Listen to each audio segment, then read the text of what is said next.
If you keep trying to fix your anxiety, perfectionism, or burnout with productivity hacks or mindset tricks and nothing sticks, this is why.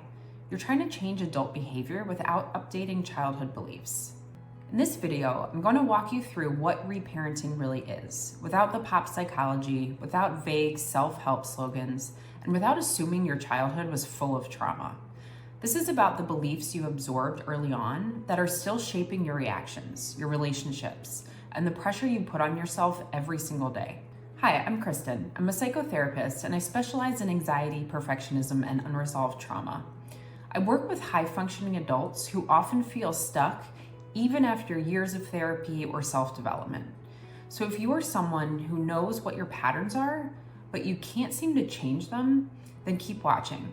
This is the missing layer most people skip.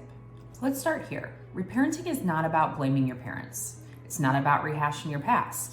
It's about noticing the emotional gaps you're still carrying and learning how to meet those needs now as an adult.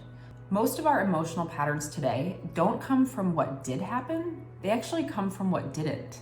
So maybe nobody taught you how to cope with disappointment. Maybe love felt like it came with conditions. Maybe you learned that being helpful or quiet got you more attention and praise than being authentic. Over time, your subconscious built a set of rules to keep you emotionally safe. And those rules still play out now, even when you're decades away from the environment that created them. Don't ask for too much. Be perfect or you're a failure. Always prepare for the worst. If you mess up, the consequences are severe. Your needs don't matter. These beliefs don't show up as thoughts, they show up as reflexes. You feel guilty for saying no. You panic over minor feedback. You shut down emotionally and you don't know why. Reparenting means learning to question those rules and giving yourself a new experience over and over again so your subconscious can start believing something different. So let me share a story about a client I worked with. I'll call her Maya. Maya was exhausted. She showed up for everyone. She got into work early and stayed late. She checked in on friends constantly. She looked like she was functioning. But underneath it all, she said she felt like she was one step away from a breakdown. She kept calling it burnout, but when we looked a little closer, she said something that stuck with me. She said, "I think I don't know any other way to be. I'm either always on or completely shut down." That's when it shifted. It wasn't about overworking. It was about a belief she had formed years ago. If I'm not performing, I'm not valuable. And if I'm not seen as being valuable, I'll lose everything. That rule had kept her emotionally safe as a kid, but it was destroying her self-worth as an adult. That's the kind of rule reparenting helps us rewrite. So let's talk about the science for a second. The subconscious stores something called implicit memory. That's memory you don't consciously recall. It's emotion-based and body-based. And it's how your nervous system remembers what felt safe and what didn't. So even if you don't remember feeling dismissed or unsafe as a child, your subconscious and nervous system do.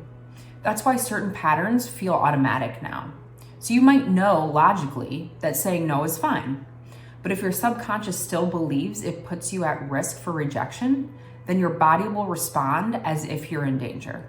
That's not drama, that's conditioning. This is why insight isn't always enough. You can name your patterns all day long, but unless you offer your subconscious a different experience, those rules won't change. So what does reparenting actually look like? It's not about being your own parent in some abstract way. It's about how you talk to yourself, how you respond to discomfort, and what kinds of experiences you give yourself in the moments that count. So for example, let's say you feel like you're failing. An old rule might be, I have to be perfect to be okay. A new response would be, mistakes mean I'm human. I can make mistakes and still be competent. Another example, you're overwhelmed and you want to cancel plans. An old rule might be, if I disappoint people, I'll lose them. A new response could be, I can have needs and still maintain connection to others. Another example is you might hesitate to speak up.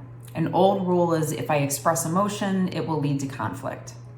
A new response could be, my emotions are valid and my voice matters, even if someone doesn't like it. You're not just thinking differently, you're giving your system new emotional data. And when that new response is repeated, it rewires the belief. So here's where you begin. Don't overthink it. Don't turn it into another self-improvement project. Number 1, name what was missing. Was it compassion? Was it encouragement? Was it space to be flawed and make mistakes? Number 2, identify the rule you learned. Ask, what did I have to believe to survive in that environment? Number 3 is catch the pattern in the here and now. So when that old belief shows up, pause. Don't shame yourself for having it. You just notice it. Observe it. 4, say something different. Speak to your younger self with compassion. Tell them what they needed to hear back then and be specific. And number 5, repeat it, even when it feels so awkward. That's how your subconscious learns. It needs emotional repetition. This is exactly the kind of work we do inside my 12-week group program, Anxious to Anchored. If you're tired of going through life with a simmering undercurrent of anxiety and just coping with it, this is the missing piece. Anxious to Anchored is designed for high-functioning adults who want to shift from mental overdrive to calm, clarity, and confidence. It's not about overhauling your life with a self-improvement binge. Let's be honest, you've probably tried that and it never sticks.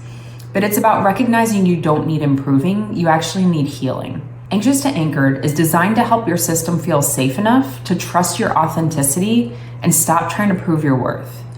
Doors open soon and you can get on the wait list using the link below. You don't have to be perfect to do this work. You just have to be willing to meet the parts of you that are still reacting as though there's a threat. Reparenting is how we offer those parts new experiences, gently, consistently, and with truth. Thanks for being here. And if something landed today, it's because a part of you is ready for something different. Let that matter.